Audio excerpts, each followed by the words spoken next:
Hello दोस्तों, BPSC online academy में आप लोग का बहुत बहुत स्वागत है। टेस्ट नंबर 11 का हम लोग पार्ट ए ऑलरेडी कवर कर चुके थे। यहाँ पे हम लोग पार्ट बी कवर करेंगे 11 का। वैसे हम लोग परम आईएएस की बात करें तो ये टेस्ट नंबर दूसरा है। ठीक है, एग्ज़ाम बहुत नज़दीक है तो इसको रिवीजन के व्यू से आप लोग देखिए और दिमाग शांत करके, कोई हार बनाने की ज़रूरत नहीं है। ठीक, तो चलिए स्टार्ट करते हैं आज के सेशन का पहला क्वेश्चन। तो आज के सेशन का पहला क्वेश्चन है, लोकसभा अध्यक्ष के कार्यकाल के संबंध में निम्नलिखित कथनों पर विचार करिए। तो इसमें कह रहा है, पहला स्टेटमेंट है, वह राष्ट्रपति के प्रसाद प्रयत्न पद धारण करता है। नहीं, ऐसा कुछ नहीं है। उसे अपने चुनाव के समय सदन का सदस्य होने की आवश्यकता नहीं है, लेकिन उसे चुनाव की तारीख के 6 महीने के भीतर सदन का सदस्य बनना होगा। देखिए, ऐसा भी नहीं है। ठीक है, वह इस्तीफा देना चाहता है तो वो इस्तीफा पत्र डिप्टी स्पीकर को दे सकता है या संबोधित कर सकता है। तो ये एक सही है, बाकी सब क्या है, गलत है। तो सही आंसर क्या हो जाएगा इसका? बी हो जाएगा। ठीक है, बी हो जाएगा। चलिए अगला क्वेश्चन है 75 नंबर का। 75 नंबर में क्वेश्चन कह रहा है कि सूचना का अधिकार क्या है। तो सूचना का अधिकार कैसा अधिकार है? तो ये फंडामेंटल राइट भी है और एक संवैधानिक अधिकार भी है, मतलब मौलिक अधिकार भी है। ये कानूनी अधिकार, दोनों तरह के अधिकार है सूचना का अधिकार। ठीक है, तो सही आंसर इसका क्या हो जाएगा? सी हो जाएगा। और सूचना का अधिकार अधिनियम कब लाया गया था? 2005 में लाया गया था। ठीक, जिसको आईटीआर बोलते हैं, आईटीआर। अगला क्वेश्चन है 76 नंबर, निम्नलिखित में से कौन सा सही सुमेलित नहीं है? सही नहीं पूछ रहा है तो इसका आंसर हो जाएगा डी, क्योंकि प्रकाश वर्ष जो है समय मापने की इकाई नहीं, ये क्या, दूरी मापने की इकाई है। तो यही गलत है। बाकी एंगस्ट्रॉन को जो हम लोग यूज करते हैं प्रकाश की तरंग दैर्घ्य की इकाई है के रूप में। नॉटिकल मील को हम लोग नौसेना वाली यूज करते हैं, नौ परिवहन में दूरी की इकाई होती है। नॉट जो होता है वो जहाज की गति मापने का एक यंत्र है। तो इसका सही आंसर क्या हो जाएगा? नहीं पूछ रहा है तो सही आंसर डी हो जाएगा। अगला क्वेश्चन है 77 नंबर, एक बल्लेबाज क्रिकेट गेंद को हिट करता है जो बाद में समतल मैदान पर लुढ़क जाती है। कुछ दूरी तय करने के बाद गेंद रुक जाती है। गेंद रुकने के लिए धीमी हो जाती है क्योंकि उस पर क्या होता है, गेंद पर गति का अवरोध करने वाला एक बल लगता है जो पृथ्वी से घर्षण या फ्रिक्शनल फोर्स लगता है, जिसके चलते वो क्या हो जाता है, धीमा हो जाता है। तो सही आंसर इसका क्या हो जाएगा? सी हो जाएगा। गति का अवरोध करने वाली गेंद पर एक बल लगेगा जिसके चलते वो क्या हो जाएगी, धीमा हो जाएगी। 78 नंबर क्वेश्चन में कह रहा है, यदि पृथ्वी का गुरुत्वाकर्षण बल अचानक गायब हो जाए तो निम्नलिखित में से कौन सा परिणाम होगा? इसमें क्या होगा? तो इसमें जो होगा, ये होगा क्या, किसी वस्तु का भार जो होगा वो शून्य हो जाएगा, लेकिन द्रव्यमान जो होगा वही रहेगा। क्योंकि द्रव्यमान जो होता है, मास जिसको बोलते हैं, वो क्या होता है, कांस्टेंट रहता है। लेकिन वेट जो होता है, जिसको mg बोलते हैं, ये क्या होता है, चेंज होते रहता है। ये g के वैल्यू पे डिपेंड करता है। अगर g का वैल्यू 0 हो जाएगा तो ये वेट क्या हो जाएगा, 0 हो जाएगा। ठीक, चलिए अगला क्वेश्चन है 79 नंबर, ठंड के मौसम में भी जलीय जंतु तब भी जीवित रहते हैं जब झील की ऊपरी परत का पानी बर्फ में जम जाता है। क्योंकि ऐसा क्यों होता है? क्योंकि इसका सही आंसर है डी, 4 डिग्री पर पानी का घनत्व सबसे अधिक होता है, इसीलिए बर्फ़ की सबसे ऊपरी परत जो होता है जम जाता है और निचली परत जो होता है लिक्विड फॉर्म में ही होता है। और तो इसीलिए वो क्या होते हैं, समुद्री या फिर झील के भी जीव जंतु होते हैं वो जीवित रहते हैं। अगला क्वेश्चन है 80 नंबर, कि प्रकाश सीधी रेखा में चलता हुआ प्रतीत होता है। क्योंकि प्रकाश की तरंगदैर्घ्य बहुत कम होती है, इसीलिए वो सीधी रेखा में चलती हुई मुझे प्रतीत होती है। ठीक, तो 80 का क्या हो जाएगा? सी हो जाएगा। अगला क्वेश्चन है 81 नंबर, कार चलाते समय आप अपनी पीठ पर यातायात देखने के लिए कार के दर्पण का उपयोग करना, कौन सा दर्पण का उपयोग करना चाहिए? बेसिकली ये कह रहा है कि जब आप गाड़ी चलाते हैं तो पीछे के जो सीन देखना होता है या कौन गाड़ी ओवरटेक कर रहा हो, सब देखना होता है, तो कौन सा दर्पण में हम लोग उपयोग करेंगे? तो ये करेंगे कौन सा, उत्तल दर्पण का उपयोग करेंगे। क्योंकि उत्तल दर्पण जो है एक सीधी और छोटी छवि बनाता है जिसमें हमको देखने में और समझने में आसानी होती है। तो सही आंसर क्या हो जाएगा? सी हो जाएगा। अगला क्वेश्चन है 82 नंबर। 82 नंबर में कह रहा है, निम्नलिखित कथनों पर विचार करिए। तो यदि मैजेंटा और पीले रंग के वृत्त प्रतिक्षेप करते हैं तो प्रतिच्छेदित क्षेत्र जो है लाल रंग का होगा। ये सही है। और दूसरा स्टेटमेंट है, यदि सियान और मैजेंटा रंग की वृत्त प्रतिच्छेद करते हैं तो प्रतिच्छेदित रंग जो है नीला रंग का होगा। तो ये आंसर दिया है सी, 1 और 2 दोनों सही है। लेकिन एक बार आप लोग वो कलर ट्रायंगल वाला जो होता है, प्राइमरी या सेकेंडरी अपना कलर होता है, वो एक बार देख लीजिएगा कोई भी प्राइमरी कलर मिलाने पे वो वाइट कलर का होगा। अगर 3 प्राइमरी कलर भी हम मिला दें तब भी वाइट होगा, और कोई 2 प्राइमरी कलर अगर हम मिक्स करें तब भी मुझे कैसा रंग प्राप्त होगा, वाइट रंग प्राप्त होगा। तो एक बार आप लोग ये देख लीजिएगा।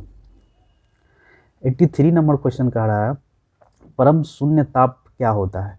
तो परम शून्य ताप होता है क्या, संवैधानिक रूप से सबसे कम संभवतः ताप को ही हम लोग क्या कहते हैं, परम शून्य ताप। ठीक, चलिए 84 नंबर क्वेश्चन में आइए। यहाँ पे इंग्लिश दिया हुआ है, यहाँ पे हिंदी में आ जाइए। 84 नंबर क्वेश्चन में कह रहा है निम्नलिखित में से कौन सा कथन सत्य नहीं है। सत्य नहीं है ये पूछा है, तो सत्य नहीं है ये बी सत्य नहीं है, बाकी सारे सत्य है। ठीक, चलिए अगला है 85 नंबर क्वेश्चन। 85 नंबर क्वेश्चन में कह रहा है अल्ट्रासोनिक तरंग, एक सेकंड, सॉरी, अल्ट्रासोनिक तरंग के बारे में निम्नलिखित कथनों पर विचार करिए। तो कह रहा है ये कीड़े को नष्ट कर सकते हैं, इससे बिल्कुल कीड़े को नष्ट कर सकते हैं। दूसरा है ये धूल हटाकर कपड़े साफ करते हैं, ये भी सही है। इसका उपयोग बीमारियों के इलाज के लिए किया जाता है, बिल्कुल किया जाता है। ये स्वचालित दरवाज़ा को नियंत्रित करने के लिए भी किया जाता है, जो ऑटोमेटिक डोर मॉल वगैरह में लगा रहता है वहाँ पर अल्ट्रासोनिक तरंग ही लगा रहता है, जिससे वो डिटेक्ट करके दरवाज़ा अपने आप खोल देना या बंद कर देना ये करता है। तो ये सारे इसमें से सही है, तो सही आंसर इसका हो जाएगा डी हो जाएगा। अगला क्वेश्चन है स्टेनलेस स्टील बनाने के लिए लोहे में क्या मिलाया जाता है। तो स्टेनलेस स्टील बनाने के लिए लोहे में मिलाया जाता है क्रोमियम और निकेल की मात्रा मिलाया जाता है, तब जाके बनता है स्टेनलेस स्टील। तो सही आंसर इसका हो जाएगा, सही आंसर इसका हो जाएगा डी, क्रोमियम तथा निकेल।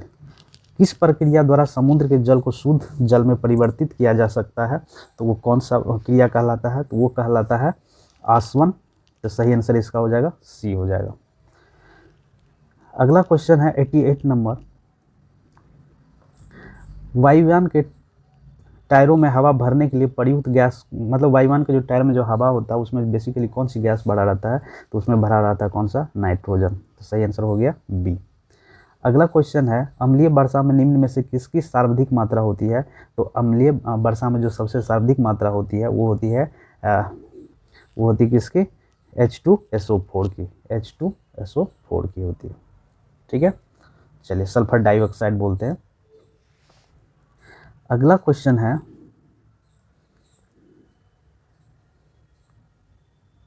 चलिए अगला क्वेश्चन है 90 नंबर में कह रहा है निम्नलिखित में से कौन सा कांच को गहरा नीला रंग प्रदान करता है। तो ये कौन करता है, कोबाल्ट ऑक्साइड जो होता है, ये कांच में जो रंग बिरंगे गिलास देखते हैं आप लोग, उसमें कोबाल्ट ऑक्साइड दिया जाता है ताकि वो गहरा नीला रंग दिखे। अगला क्वेश्चन है निम्नलिखित में से किसके कारण टमाटर का रंग जो होता है लाल होता है, वो होता है उसमें क्या, लाइकोपीन होता है। ठीक है, टमाटर में लाइकोपीन होता है, इसी के चलते उसका कलर कैसा हो जाता है, लाल हो जाता है। 92 नंबर क्वेश्चन कर रहा है मेंडल का वंशागति का सिद्धांत आधारित है, ये किस पे आधारित है, यौन प्रजनन पर आधारित है। 93 नंबर क्वेश्चन है निम्नलिखित में से कौन सा लवण मानव हड्डियों में अधिकतम मात्रा में पाया जाता है। तो ये कौन हो, कैल्शियम सल्फेट है। ठीक है, कैल्शियम सल्फेट जो मानव हड्डी मानव बोन में सबसे ज़्यादा मात्रा में पाया जाता है। अगला है 94 नंबर कह रहा है कि एंजाइम के बारे में निम्नलिखित में से कौन सा कथन सही है। तो वे एक जैव उत्प्रेरक है, ये भी सही है। दूसरा स्टेटमेंट है वे अपनी क्रिया उस स्थान पर करते हैं जहां उसका उत्पादन होता है। ये दोनों कथन जो है सही है 94 का। 95 नंबर क्वेश्चन है निम्नलिखित में से कौन सा विटामिन समान दृष्टि के लिए आवश्यक है। तो समान दृष्टि के लिए विटामिन ए की जरूरत होती है। विटामिन ए का जो नाम है वो क्या है, रेटिनॉल होता है। चलिए यहाँ पे 96 आ जाइए, इस साइड है 96 नंबर क्वेश्चन कह रहा है कि कार्बन मोनोऑक्साइड जिसको क्या बोलते हैं, CO, कार्बन मोनोऑक्साइड विषाक्तता मुख्य रूप से निम्नलिखित में से किसे प्रभावित करती है। तो ये किसको प्रभावित करता है, तो ये करता है रक्त की ऑक्सीजन वहन क्षमता को प्रभावित करता है, क्योंकि जब CO और ऑक्सीजन दोनों जाएगा तो ऑक्सीजन मिलने का जो दर होता है वो कम होता है, और CO मतलब कार्बन मोनोऑक्साइड जो जल में घुलनशील होने का जो दर है ये बहुत हाई होता है। तो इस पहले ही मिल जाता है तो ये इसको मिलने ही नहीं देता है, तो रक्त की ऑक्सीजन वहन क्षमता को प्रभावित करता है कार्बन मोनोऑक्साइड। 97 नंबर क्वेश्चन कह रहा है एक शादीशुदा जोड़े ने एक लड़के को गोद लिया, कुछ साल बाद उनके जुड़वा लड़के पैदा हुए। दंपति का ब्लड ग्रुप AB पॉजिटिव और ओ निगेटिव है। तो तीनों बेटे का blood group A positive, B positive और ओ पॉजिटिव है। तो दत्तक पुत्र का कौन सा है? तो देखिए बेसिकली इसमें ये कहना चाह रहा है कि दंपति का जो ब्लड ग्रुप है वो ए बी है और एक का क्या है, दंपति का ब्लड ग्रुप ए बी है, ए बी पॉजिटिव है और ओ निगेटिव है। मतलब एक हस्बैंड का ए बी हो सकता है या वाइफ का ओ हो सकता है, या वाइफ का ए बी हो सकता है या हस्बैंड का ओ हो सकता है। तो इसमें जो पूछ रहा है दत्तक पुत्र का कौन सा है, इसके कम्बिनेशन से ए बी और ओ के कम्बिनेशन से जो बनेगा, एक बार इसका लिस्ट आप लोग देख लीजिएगा, लूसेंट में दिया होगा। वैसे इसका आंसर दिया है ओ पॉजिटिव। ठीक, तो ए पॉजिटिव इसका आंसर दिया हुआ। चलिए अगला क्वेश्चन है, हृदय को रक्त की आपूर्ति करने वाली धमनी क्या कहलाती है? तो ये कहलाती है कोरोनरी धमनी कहा जाता है इसको, कोरोनरी धमनी। ठीक, तो सही आंसर इसका क्या हो जाएगा, सी हो जाएगा। 99 नंबर क्वेश्चन है, मानव शरीर की सबसे छोटी अंतःस्रावी ग्रंथि कौन सी है? तो ये पिट्यूटरी ग्लैंड को कहा जाता है, और हिंदी में अगर बात करें तो पीयूष ग्रंथि को कहा जाता है कि सबसे छोटी अंतःस्रावी ग्रंथि है। 100 नंबर क्वेश्चन है कि प्रकाश संश्लेषण में शामिल प्रतिक्रिया निम्नलिखित में से कौन सी है? तो इसमें कौन सी प्रतिक्रिया है? तो इसका सही आंसर बी दिया है, मुक्त ऊर्जा को स्थिति ऊर्जा में परिवर्तन कर संचित करता है। ठीक है, तो ये सही है, बाकी सब क्या है, गलत है। अगला है 101 नंबर क्वेश्चन, भारतीय अर्थव्यवस्था को उदारीकरण का अग्रदूत किसे कहा जाता है? तो ये कहा जाता है डॉक्टर मनमोहन सिंह को, क्योंकि भारतीय अर्थव्यवस्था के उदारीकरण की शुरुआत जो हुई थी वो 1991 में किया गया था। किसके द्वारा? मनमोहन सिंह के द्वारा। उस टाइम में मनमोहन सिंह क्या थे? तो फाइनेंस मिनिस्टर थे इंडिया का।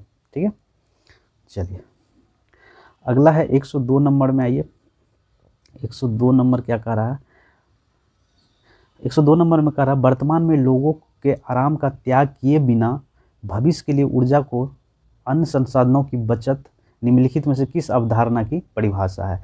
तो ये है सतत विकास का, और ये क्या, सस्टेनेबल डेवलपमेंट बोलते हैं जिसको। चलिए 103 नंबर क्वेश्चन है, 103 नंबर में कह रहा है, निम्नलिखित में से कौन सा 20वीं सदी के 60 के दशक के अंत में हरित क्रांति की प्रकृति का सर्वाधिक उपयुक्त वर्णन करता है? तो ये कौन करता है? ये करता है बीज उर्वरक जल प्रौद्योगिकी, जिसको हाई यील्डिंग बीज भी कहा, हाई यील्डिंग सीड्स भी कहा जाता है। ठीक है, चलिए अगला क्वेश्चन है 104 नंबर, निम्नलिखित कथनों पर विचार करें, अंतर्राष्ट्रीय बाजार में किसी भी मुद्रा की कीमत किसके द्वारा तय की जाती है? तो ये किया जाता है किसके द्वारा? संबंधित देशों की सरकार की स्थिरता और विचाराधीन देशों की आर्थिक क्षमता। ठीक है, और इसमें जो सही है 104 का आंसर बता दे रहा है आपका, 2 और 3 सही है, बाकी सब क्या है, गलत है। तो मतलब संबंधित देश द्वारा प्रदत्त की जाने वाली वस्तु सेवाओं की मांग ये करता है। दूसरा, संबंधित देशों की सरकार की स्थिरता, ये सब डिसाइड करता है कि अंतर्राष्ट्रीय बाजार में किसी भी मुद्रा की कीमत कितना होगा। इसमें विश्व बैंक का कोई भी रोल नहीं होता है, विचाराधीन देश का आर्थिक क्षमता इसमें कोई रोल नहीं होता है। तो सही आंसर इसका क्या हो जाएगा, 2 और 3 हो जाएगा। 105 नंबर क्वेश्चन कह रहा है, ease of doing business index किसके द्वारा प्रकाशित किया जाता है? तो ये प्रकाशित किया जाता है विश्व बैंक के द्वारा। ठीक है, वर्ल्ड बैंक ग्रुप के द्वारा किया जाता है। अगला क्वेश्चन है 106 नंबर, विश्व व्यापार संगठन जिसको WTO कहते हैं के बारे में क्या सत्य नहीं है? क्या सत्य नहीं है ये पूछ रहा है। बाकी देखिए, इसकी स्थापना 1 जनवरी 1995 को हुई थी, बिल्कुल सही। पहले ये इसको गैट के नाम से जानते थे, 1995 में ही वर्ल्ड ट्रेड ऑर्गेनाइजेशन बन गया, WTO बन गया 1 जनवरी 1995 को। यह सदस्य देशों के बीच व्यापार को प्रोत्साहित करता है, ये भी सही है। वह बहुपक्षीय व्यापार समझौता के उरुग्वे दौर में उत्पन्न हुआ है, ठीक है, ये भी सही है। इसे व्यापार में उदारीकरण लाया नहीं, उदारीकरण हर जगह अलग अलग समय में आया। तो ये है डी इसका सही आंसर हो जाएगा, ये सही नहीं है, बाकी सब क्या है, सही है। और वर्ल्ड ट्रेड ऑर्गेनाइजेशन का जो हेडक्वार्टर है वो कहाँ पे है? तो हेडक्वार्टर है जेनेवा में, जेनेवा में। अगला क्वेश्चन है 107 नंबर। 107 नंबर क्वेश्चन में देखिए क्या कह रहा है कि नीचे दिए गए कूट से सही उत्तर चयन कीजिए। ठीक, चलिए यहाँ से हम लोग सही आंसर चुनते हैं। इसमें कह रहा है, वैसे इसका सही आंसर दिया है क्या, देखिए यहाँ पे कुछ कटा हुआ लग रहा है क्वेश्चन। एक सेकंड, यहाँ से क्वेश्चन है 107 नंबर। ठीक, यहाँ पे हम लोग पढ़ लेते जरा, एक सेकेंड। 107 नंबर में कह रहा है, दावा है और कारण है, भारत का शहरीकरण का स्तर चीन की तुलना में बहुत कम है। बिल्कुल, चीन में ज़्यादा शहरीकरण है और हमारे इंडिया में चीन के कंपेयर में कम है, ये सही है। दूसरा है, भारतीय शहर खराब योजनाबद्ध है। हाँ, उसी के चलते तो ढंग से यहाँ पे क्या शहरीकरण नहीं हो पाया ना, अर्बेनाइजेशन नहीं हो पाया। तो इसमें सही आंसर जो है ये है, दावा और कारण जो है दोनों व्यक्तिगत रूप से सत्य है, लेकिन आर जो है एक ही सही व्याख्या नहीं है। इसका सही आंसर क्या हो जाएगा, बी हो जाएगा।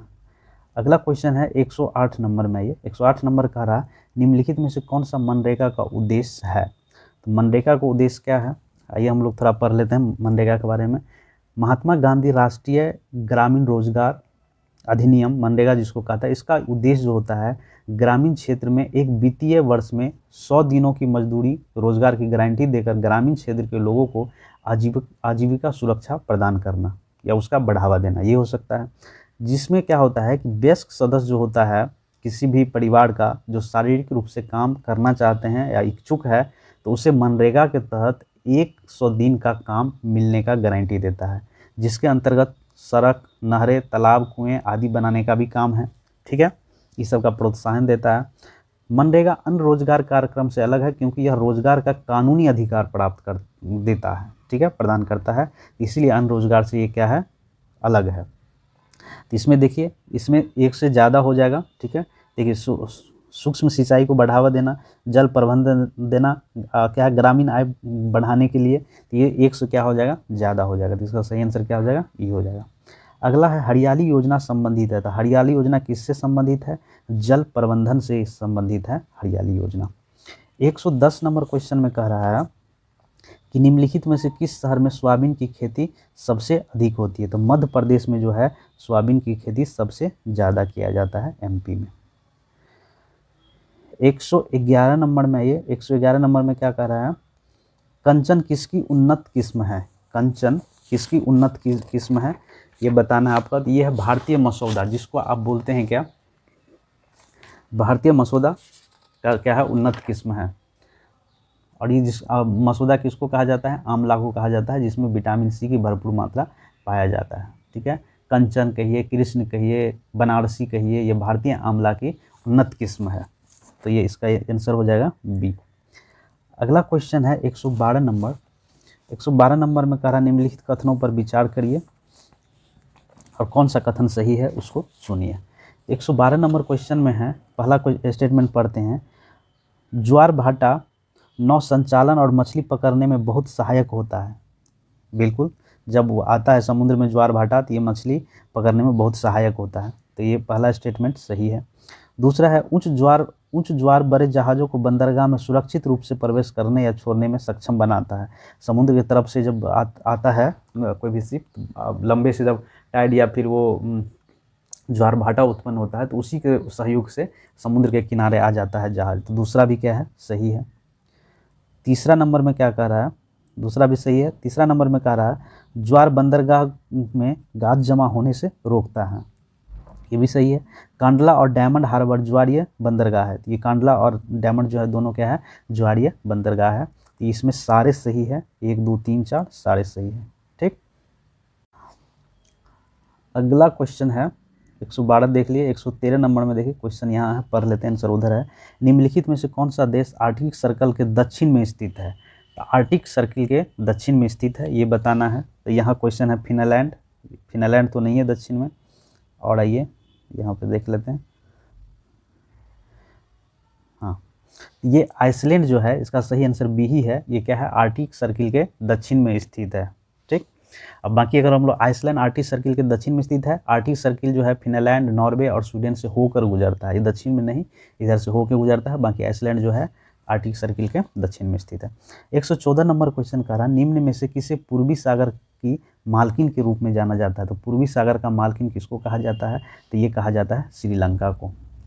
श्रीलंका को पूर्वी सागर का मालकिन कहा जाता है। 115 नंबर क्वेश्चन कह रहा है, डोनबास क्षेत्र किसके लिए प्रसिद्ध है। तो डोनबास क्षेत्र जो है ये यूक्रेन का एक जगह है और ये जो कोयला उत्पादन के लिए बहुत फेमस है, डोनबास। ठीक, चलिए 116 नंबर में आइए। 116 नंबर में क्वेश्चन में कह रहा है कपड़े साफ करने के लिए प्रयुक्त होने वाले अपमार्जक है, तो वो क्या है अपमार्जक, तो वो है सल्फोनेट्स है। तो सही आंसर क्या हो जाएगा, डी हो जाएगा। 117 नंबर क्वेश्चन कह रहा है यदि एक तार के माध्यम से प्रभावित होने वाली संभावित अंतर और धारा में प्रत्येक को 2 बार बढ़ाया जाता है तो विद्युत शक्ति क्या होता है। जैसे आप जानते हैं विद्युत शक्ति क्या होता है, P बराबर VI होता है। तो विभव को भी दो बार बढ़ाया जा रहा है और करंट को भी 2 बार बढ़ाया जाता है, तो दोनों मिलके क्या हो जाएगा, 2 × 2 4 टाइम्स हो जाएगा। ठीक है, ये 4 गुना क्या हो जाएगा, बढ़ जाएगा। तो सही आंसर बी हो जाएगा। 118 नंबर क्वेश्चन कह रहा है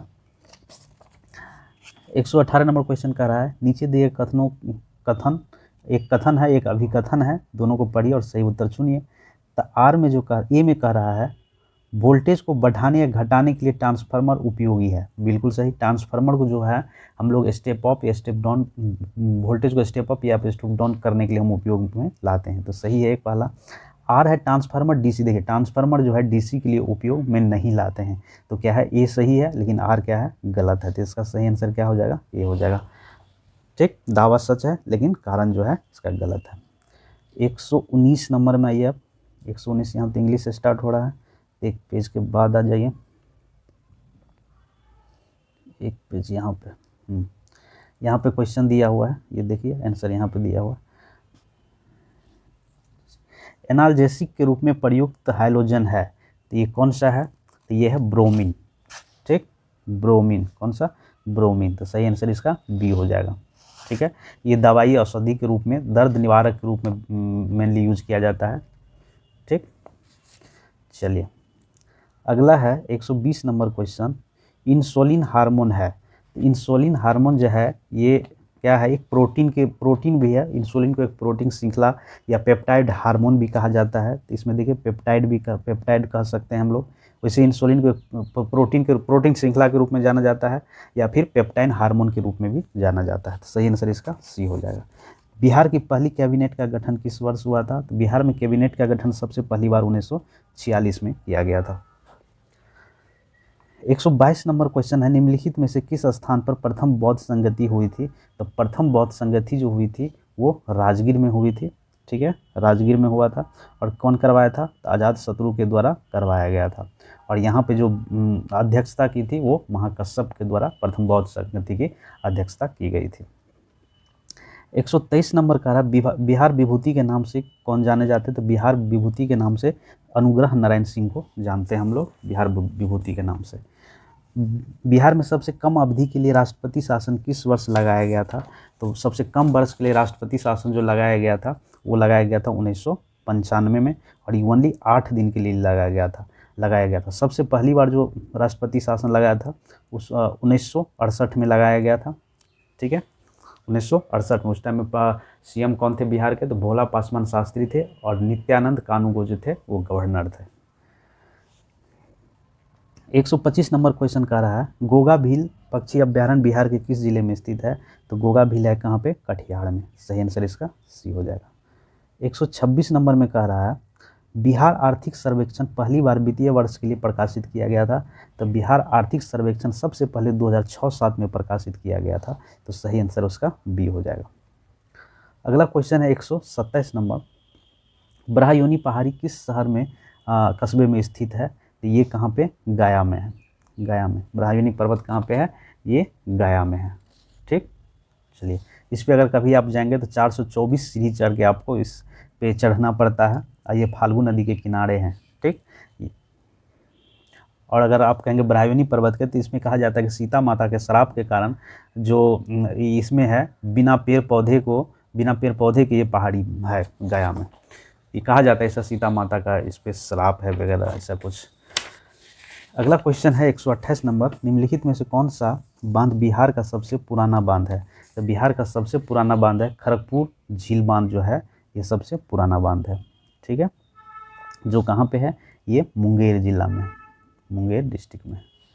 129 नंबर क्वेश्चन कर रहा है मोहम्मद हुसैन खान ने 1857 के विद्रोह का नेतृत्व बिहार के किस स्थान से किया था, तो ये किया था छपरा से। छपरा से कौन नेतृत्व किए थे, मोहम्मद हुसैन खान। इसको देख लीजिएगा, क्योंकि देखिए इसमें छोटा छोटा क्वेश्चन होता है, कभी कभार छूट जाएगा तो बड़ा दुख लगेगा, इसलिए सबको देख के जाइए कि बिहार में किस शहर से कौन लीड किए थे।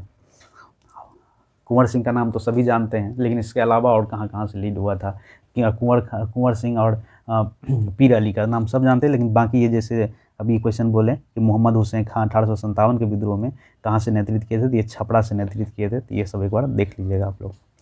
अगला क्वेश्चन है 130 नंबर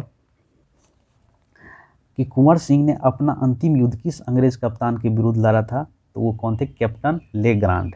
ठीक है, कैप्टन लीग्रांड या लेग्रांड बोलते हैं, तो इसका सही आंसर हो जाएगा सी।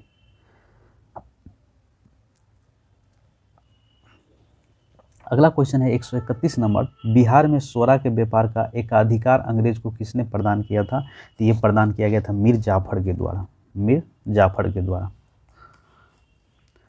अगला क्वेश्चन है पटना की राजस्व परिषद की स्थापना किस वर्ष हुई थी, तो पटना की राजस्व की जो स्थापना किया गया था ये किया गया था 1770 में, 1770 में।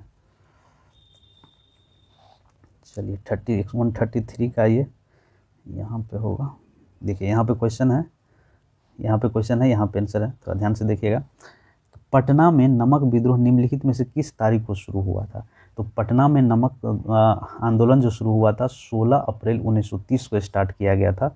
16 अप्रैल 1930 को कहाँ से? सारण और चंपारण डिस्ट्रिक्ट से शुरू किया गया था। ठीक, 134 नंबर क्वेश्चन का रहा, निम्नलिखित में से कौन चंपारण सत्याग्रह से संबंधित नहीं था, तो देखिए जयप्रकाश नारायण जो थे ये चंपारण सत्याग्रह आंदोलन से संबंधित नहीं थे।